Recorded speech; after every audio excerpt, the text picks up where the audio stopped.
Welcome my curious friend. Today we are going to study exercise 4.1 का question second करने जा रहे हैं। इसमें क्या करना है, express the following linear equation in the form ax plus b y plus c is equal to 0 and indicate the values of a b c in each case. ठीक है, यहाँ पे हमारे पास क्वेश्चन 2 में 8 पार्ट दिए हुआ है क्वेश्चन, मतलब इसके 8 पार्ट है जो कि 8 क्या एक क्वेश्चन है। इसको कह रहा है कि इसको सबसे पहले इस फॉर्म में बनाइए। तो आप जानते हैं कौन सा फॉर्म है, लीनियर इक्वेशन इन टू वेरिएबल्स, इसी फॉर्म में होता है। तो इस फॉर्म में करिए। जब इस फॉर्म में हो जाए तो जो ए की जगह हो उसको लिखिए कि ए की जगह पे क्या है, बी की जगह पे क्या है, सी की जगह पे क्या है। उसको भी आपको जो ए बी सी को इंडिकेट कर रहा है उसकी वैल्यू भी आपको लिखना है, वो भी बड़े आराम से। तो बहुत ही सिंपल है, बहुत ही आसान है। तो चलो मैं बताना शुरू करता हूँ। तो सबसे पहले फर्स्ट वाला यहाँ पे क्या है, 2x plus 3y is equal to 9.35 bar. अब इसको कैसे किया जाता है, हमें इस फॉर्म में करना है तो इसको इधर लाना होगा।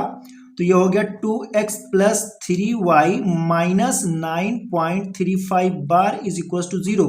इस फॉर्म में हो गया। आप कहेंगे यहाँ पे प्लस, यहाँ पे प्लस है, तो प्लस माइनस से कोई फर्क नहीं पड़ता। यहाँ पर देखो ax आ गया, मतलब ax by, और यहाँ पे c एक कांस्टेंट आ गया, मतलब यहाँ पे दो वेरिएबल आ गया, और इसके साथ कुछ हो या ना हो उससे फर्क नहीं पड़ता, और एक हमारा कांस्टेंट आ गया।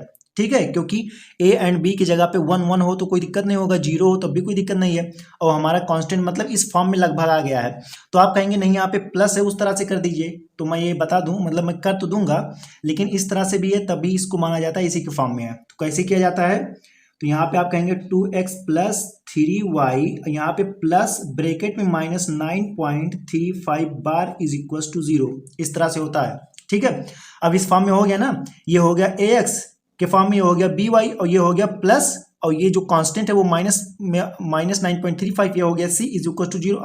अब तो आपको तसल्ली हो गई ना कि इस फॉर्म में हो गया। तो आप यहाँ पे लिखेंगे, क्या लिखेंगे जल्दी बताओ। आप लिखेंगे ax plus b y plus c is equal to 0 form. ठीक है, इज इक्वल टू क्या है, इसी को लिखोगे क्योंकि ओरिजिनल यही है। आप लिखेंगे 2x plus 3y minus 9.35 bar is equal to 0। अब यहाँ पे हमें a and a b c का वैल्यू चाहिए। तो यहाँ से a की वैल्यू क्या आ गई 2, b की वैल्यू यहाँ से आ गई 3, एंड c की वैल्यू क्या आ गई माइनस 9.35। ठीक है, तो यहाँ से आप, जैसे यहाँ से मैं डायरेक्ट ले लेता तो आप कहते ये माइनस 9.35 कैसे आपने ले लिया। तो वही प्लस करके जब इसको इधर करोगे तो ये माइनस, अगर माइनस में है तब ये पूरा माइनस यहाँ पे आ जाएगा, सी की वैल्यू है। क्लियर है। अब हम चलते हैं अपने सेकंड पार्ट पर, वो भी बड़े आराम से। सेकंड पार्ट में हमारा क्या है, ये तो और सिंपल है, इसमें कुछ नहीं करना। ये है x minus y by 5 minus 10 is equal to 0। ये जो है इस फॉर्म में पहले ही लिखा है लेकिन आपको दिख नहीं रहा होगा, तो मैं आपको दिखा दे रहा हूँ। यह है x plus minus 1 by 5 into y plus minus 10। अब तो आप मानते हैं ना कि इस फॉर्म में हो गया। ये हो गया ax, a की जगह पे क्या 1, तो ax plus b y, b की जगह पे माइनस 1 बाई 5 है, और प्लस सी की जगह पे माइनस 10 है। तो ये हो गया ना। तो आप लिखेंगे ax plus b y plus c is equal to 0 form is equal to क्या है, x minus y by 5 minus 10 is equal to 0। ठीक है, इज इक्वल टू 0, यही तो है। अब इसके बाद क्या करेंगे, ए बी सी की वैल्यू आपको बतानी है। तो यहाँ से a की वैल्यू बताएंगे कि 1 है, b की वैल्यू आप बताएंगे कि माइनस 1 बाई 5 है, एंड c की वैल्यू आपको दिख रही होगी कि माइनस 10 है, वो भी बड़े आराम से। तो हमारा ये दो पार्ट्स हो गया। आप चलते हैं अपने थर्ड पार्ट पर। थर्ड पार्ट हमारा है, यहाँ से आपको दिख जाएगा थर्ड पार्ट, वो भी बड़े आराम से। Minus 2x plus 3y, minus 2x plus 3y is equal to 6। समझ गए। अब इसको कैसे किया जाता है, वही अपना पुराना ट्रिक लगाएंगे। इसको हम इधर लाएंगे, ये हो गया minus 2x plus 3y minus 6। अब तो आपको बताने की जरूरत नहीं ना कि इसको प्लस में हम चेंज करें, नहीं ना। तो इस फॉर्म में ये हो गया ax plus b y plus c is equal to 0। अगर आपका तसल्ली नहीं हो रही है तो मैं कर दे रहा हूँ। ये हो गया माइनस 2x प्लस 3y, यहाँ पर प्लस का minus 6 is equal to 0। Clear है, समझ गए। अब हम कहेंगे कि ax plus b y plus c is equal to 0। यहाँ पे हम लिखेंगे फॉर्म इज इक्वल टू, ये हमारा हो जाएगा, मतलब इसको फॉर्म यहीं पे लिख देना और यहाँ नीचे कह देना कि ये कौन सा फॉर्म हो जाएगा हमारा, 2x plus 3y minus 6 is equal to 0। ये हो गया, समझ गए। अब इसके बाद जल्दी बताओ, आगे तो बढ़ना है, ए बी सी की वैल्यू देनी है आपको। तो यहाँ से ए की वैल्यू आपकी आ जाएगी, जो एक्स का कोफिशिएंट होता है वो होता है तो -2, बी क्या होता है जो वाई का कोफिशिएंट होता है 3, और सी क्या होता है जो कांस्टेंट टर्म होता है -6, वो भी बड़े आराम से। तो ये हमारा आ गया आंसर। तो फर्स्ट, सेकंड, थर्ड पार्ट हमने बड़े आराम से कर लिया है, ठीक है। अब चलते हैं अपने फोर्थ पार्ट पर। अब यहाँ पे हमारे पास फोर्थ पार्ट है, x = 3y है। इसको कैसे किया जाएगा, तो सबसे पहले x और y को एक तरफ कर लिया जाए। तो x जो है, क्योंकि फर्स्ट जो टर्म यहाँ पे हमारा जो फॉर्म है वो x के फॉर्म में है, तो x इधर है तो इसको भी इधर कर लेंगे, क्योंकि सबसे बड़ा और सबसे पहले यही है, तो इसी के हिसाब से हम चलेंगे। तो इसको इधर कर लेंगे, x - 3y = 0। तो आप कहेंगे सर अभी तो c है ही नहीं, तो आप मैं कहूँगा कि वो भी बड़े आराम से आ जाएगा। x - 3y + 0 आप लिख सकते हैं = 0। अब तो कोई दिक्कत नहीं है, तो ये हो गया ax + by + c हो गया। आप कहेंगे अभी नहीं, तो मैं कहूँगा x + -3y + 0। अब तो मानोगे ना, तो यहाँ पे आपको लिखना होगा कि ax + by + c = 0 फॉर्म क्या होगा, जल्दी बताओ। ये हो जाएगा x - 3y + 0 = 0। अब यहाँ से हमें a b c की वैल्यू लिख देनी है। तो यहाँ पर a की वैल्यू 1 आप कर दिए, b की वैल्यू आपने -3 कर दिया, एंड c की वैल्यू आपने 0 कर दिया, वो भी बड़े आराम से, ठीक। इतना काम आपका क्लियर हो गया। अब इसके बाद फोर्थ के बाद क्या आता है, फिफ्थ वाला पार्ट। फिफ्थ वाला पार्ट हमारा है 2x = -5y। हो गया, क्लियर है ना। अब इसको भी चेंज करना है, तो x के साइड ही हमें y को लाना पड़ेगा। तो 2x + 5y, और प्लस मैं 0 कर दूं तो कोई दिक्कत नहीं है, = 0। अब तो क्लियर है ना। तो ax + by + c = 0। तो यहाँ पे आप लिख देंगे ax + by + c = 0। यहाँ पे लिख देंगे फॉर्म।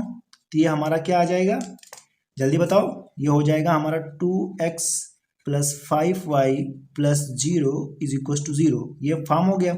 इसके बाद ए बी सी की वैल्यू, तो यहाँ से a की वैल्यू हमारी 2 आ गई, b की वैल्यू हमारी 5 आ गई, एंड c की वैल्यू हमारा 0 आ गया, वो भी बड़े आराम से। तो हमारे फिफ्थ पार्ट आराम से हो गई। अब 6, 7, 8 बचा है, तो 6 भी हम करेंगे, जल्दी से करेंगे। 6 पार्ट हमारा क्या है, 3x + 2 = 0। 3x + 2 = 0, ठीक। अब जल्दी बताओ क्या करना है, हमें ax + by + c के फॉर्म = 0 के फॉर्म में बनाना। तो ये हो गया 3x प्लस, अब y यहाँ पे है नहीं, आपको y नहीं दिख रहा है ना, तो 0 × y + 2 इस तरह से मैं लिख सकता हूँ कि नहीं। अब यहाँ पर पॉइंट का मतलब मल्टीप्लाई है, ये ना समझना कि पॉइंट का मतलब क्या पॉइंट ही है, डेसिमल है। यहाँ पे पॉइंट का मतलब मल्टीप्लाई है। तो 3x + 0 × y + 2 मैं लिख सकता हूँ ना। अब यहाँ पे y की वैल्यू नहीं है, तो y कैसे लाओगे, 0 से जब y में मल्टीप्लाई हो जाएगा पूरा फिनिश हो जाएगा, लेकिन हमें इस फॉर्म में बनाना है, समझ गए ना। तो यहाँ पर 3x + 0y + 2, तो यहाँ पे हम लिख देंगे कि ax + by + c = 0 फॉर्म। ये मैं इसलिए लिख दे रहा हूँ, अगर आप सिर्फ इतना ही लिख देंगे तब भी आपका आंसर हो जाएगा, कोई दिक्कत वाली बात नहीं होगी, ठीक है। लेकिन थोड़ा सा समझाना भी पड़ता है, तो आप समझ जाएंगे कि यहाँ पे क्या कौन सा वाला लिखना है कौन सा नहीं। जैसे ये आगे मैंने बता दिया यहाँ पर x + -3y + 0, तो ये तो सिर्फ समझाने के लिए, लेकिन ओरिजिनल यही है, इसलिए मैं इसको लिख दे रहा हूँ कि जो आपको याददाश्त रहे, बढ़िया से आप याद रहे आपको। तो ax + by + c = 0 फॉर्म। ये क्या है, 3x + 0 × y + 2, ये है = 0। अब यहाँ पर हम a b c की वैल्यू लिखेंगे। तो यहाँ पर a = क्या लिखेंगे 3, एंड b = क्या लिखेंगे 0, एंड c = 2। समझ गए, 3 0 2, वो भी बड़े आराम से हमारा आ गया आंसर। तो 6 पार्ट हो गए, ठीक। अब हम आगे बढ़ते हैं। अब यहाँ पर हमारे पास 7th पार्ट है y - 2। तो अब यहाँ पर y है, ax + by + c = 0 के फॉर्म में लाना है, लेकिन यहाँ पे y है, x तो गायब है। तो x को कैसे लिखा जाता है, 0 × x + y - 2 = 0। क्लियर है ना। अब तो आ गया, यहाँ पे x भी है, y भी है, 2 भी है। अब आपको या तो मैं सबको प्लस करके दिखाऊं, या तो आप समझ जाएं, ठीक है। अगर कुछ नहीं करोगे तो डायरेक्ट यही आंसर हो गया, ठीक है। ax + by + c के फॉर्म में हो गया, लेकिन समझाना भी होता है। तो 0 × x + y + -2 = 0, इसलिए मुझे आगे भी लिखना पड़ता है कि a x plus b y plus c is equal to 0 form is equal to क्या होगा हमारा, बताइए जल्दी से। ये होगा 0 into x plus y minus 2 is equal to 0। अब यहाँ से हम ए बी सी का जो वैल्यू है, जो इंडिकेट कर रहा है ए बी सी की वैल्यू, उसको हमें लिखना होगा। A is equal to 0, b is equal to 1 and c is equal to -2। ठीक है, ए क्या होता है, एक्स का कोफिशिएंट होता है, बी क्या होता है, वाई का कोफिशिएंट, और सी तो कांस्टेंट होता ही है। तो ये हमारा हो गया 7th पार्ट। अब हम चलते हैं अपने 8th पार्ट पर, वो भी बड़े आराम से, कोई दिक्कत वाली बात नहीं है। यह हमारा 5 इज इक्व टू 2x है। अब यहाँ पे आपको दिख रहा होगा कि किसको किधर ले जाएं, तो आप जानते हैं सबसे पहले इसमें x आता है, तो इसी की मर्जी के हिसाब से हम चलेंगे। तो यहाँ पर हम 2x माइनस 5 करेंगे, इसको इधर ले जाएंगे, इज इक्व टू 0 कर देंगे। समझ गए ना, क्लियर है। अब यहाँ 2x माइनस 5 आ गया। अब यहाँ पे y की कमी है, y की कमी को खत्म करने के लिए 2x plus 0 into y minus 5 is equal to 0 करेंगे। अब ax plus b y plus c के फॉर्म में हो गया। अब यहाँ पे -5 है, या तो आप कहो तो मैं कर दूं, अगर कुछ नहीं करोगे तो ये आपका आंसर हो जाएगा। उसके बाद ए बी सी का आप लिख देंगे जो वैल्यू इंडिकेट कर रहा है। लेकिन अब आपको समझाना है, तो यहाँ पे 2x plus 0 into y plus -5 is equal to 0। ठीक है, अब यहाँ से मैं क्या कहूँगा कि ax plus b y plus c is equal to 0 form, ये हमारा क्या हो जाएगा, जल्दी बताओ। ये हो जाएगा हमारा 2x plus 0 into y minus 5 is equal to 0। ठीक, अब इसके बाद ए बी सी का जो हमारा वैल्यू है उसको लिखेंगे। ए की वैल्यू क्या होती है, 2 है, बी की वैल्यू क्या है, 0 है, एंड सी की वैल्यू क्या है, -5 है। क्योंकि ए क्या होता है, एक्स का कॉफिशिएंट, वाई बी क्या होता है, वाई का कॉफिशिएंट, एंड सी क्या होता है, जो कांस्टेंट होता है वही होता है। समझ गए, बिल्कुल क्लियर। अब -5 क्यों लिया, क्योंकि आप जानते हैं कि प्लस अगर यहाँ पे करेंगे तो यहाँ से -5 अपना अलग हो जाएगा। क्लियर है, कोई दिक्कत वाली बात नहीं। तो हमारे टोटल क्वेश्चन कितने थे, कितने पार्ट्स थे, 1 2 3 4 5 6 7 8, सब कुछ क्लियरिटी से हो गया। तो I hope you enjoy answer second. तो वीडियो आपको कैसी लगी कमेंट्स में बताएं, वीडियो को लाइक शेयर और चैनल को सब्सक्राइब करें। Thank you for watching this video.